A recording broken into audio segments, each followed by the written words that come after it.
ಓಂ ಸಾಯಿರಾಮ್. ಶುಭೋದಯ ನನ್ನ ಮಗುವೆ. ನಿನ್ನ ಒಂದೇ ಪ್ರಾರ್ಥನೆ ಸಾಕು, ನಿನ್ನ ಒಂದು ಮಾತು ಸಾಕು, ನಿನ್ನ ಭಕ್ತಿಯ ಒಂದೇ ಕ್ಷಣ ಸಾಕು, ನಿನ್ನ ನಂಬಿಕೆಯೊಂದೇ ಸಾಕು. ನಿನ್ನ ಜೀವನ ಬದಲಾಗುತ್ತದೆ.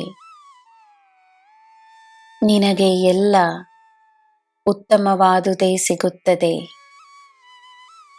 ನನ್ನ ಆಶೀರ್ವಾದ ನಿನ್ನ ಜೊತೆಯೇ ಸದಾ ಇರುತ್ತದೆ.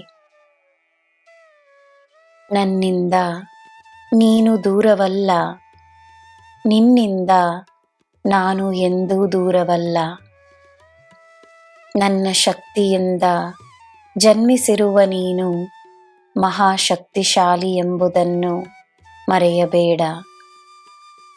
ನಿನ್ನ ದಿನ ಶುಭವಾಗಿರಲಿ.